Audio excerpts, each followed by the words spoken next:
Spanish football, so full of grace, skills, and dominated by technique rather than aggressive play.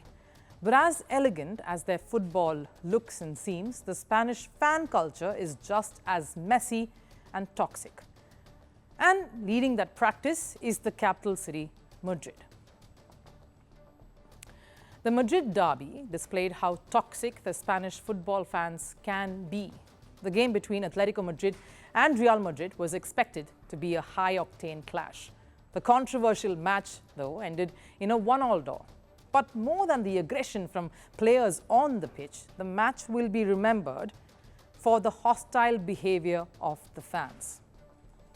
After Real Madrid took the lead in the 65th minute, Atletico Ultras, that's what we call those fans, the very, very passionate fans, almost on the point of being a little too aggressive, threw objects towards Real goalkeeper Thibaut Courtois.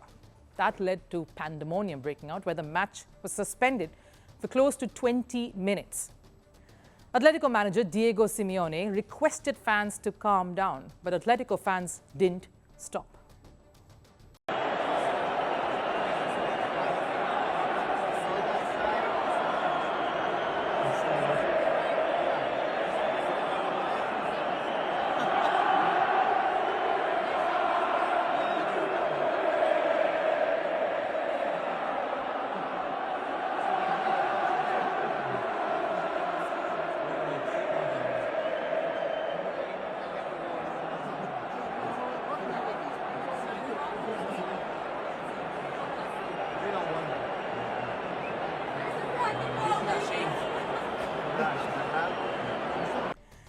Simeone was trying to ease the situation there.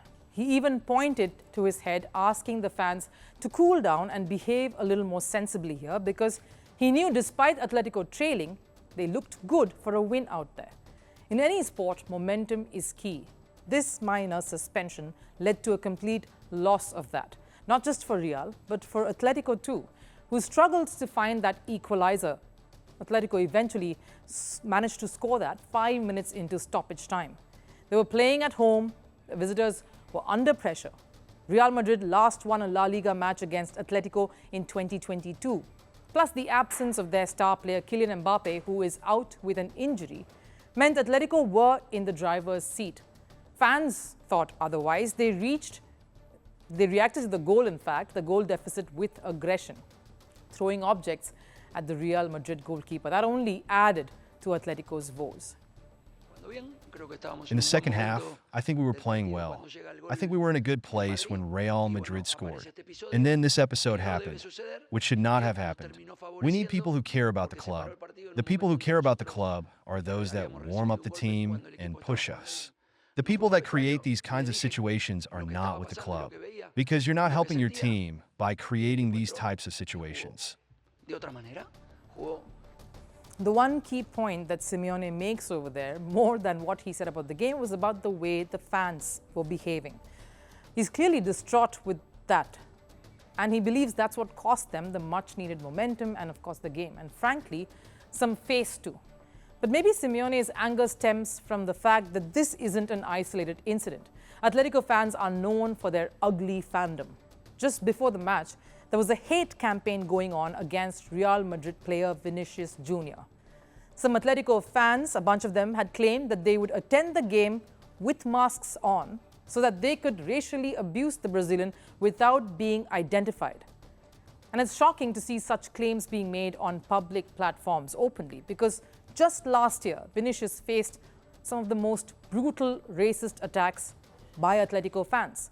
They hung an effigy of Vinicius from a bridge. 4 people were charged after this incident, almost breaking Vinicius down. And just recently, a Mallorca fan who used racist insults against Vinicius was given a 12-month suspended sentence, meaning the fan was given a year-long jail term but was let go of because he apologized to Vinicius.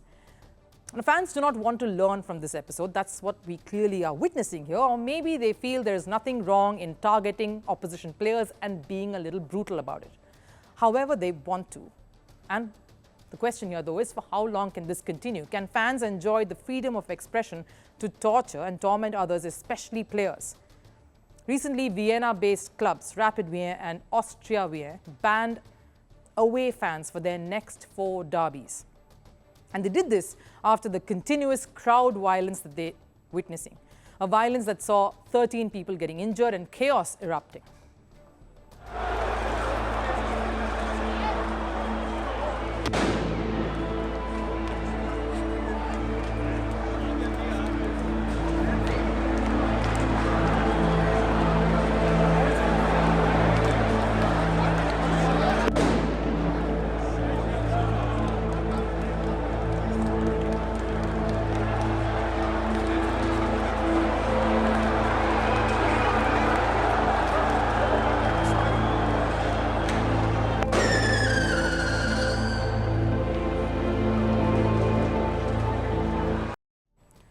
Volatile pictures that you just saw, and even in Cyprus, the very same thing. The government wants the away fans to be banned entirely because of the rowdy behavior that touring fans almost always end up displaying without fail.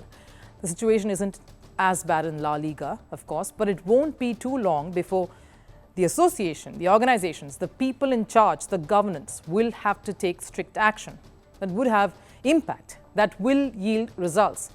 And that just won't be about football, because the fans make the sport, the continued support, the chants. They are part of the colorful fabric of any sport. They make up for the atmosphere.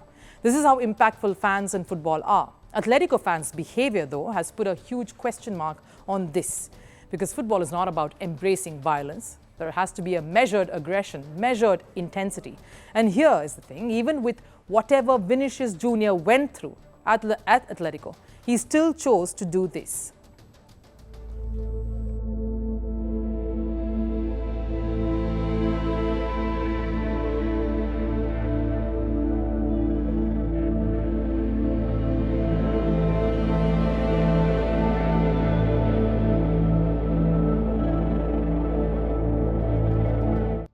Despite Atletico fans racially abusing him, tormenting him, Vinicius chose to respect that Atletico logo. He chose to walk around it. So if the player who was at the receiving end of all of this can still show some dignity towards the club, towards its culture, towards its legacy, maybe the fans should start acting with similar maturity too, to make watching the sport and playing it a very rewarding experience for everyone.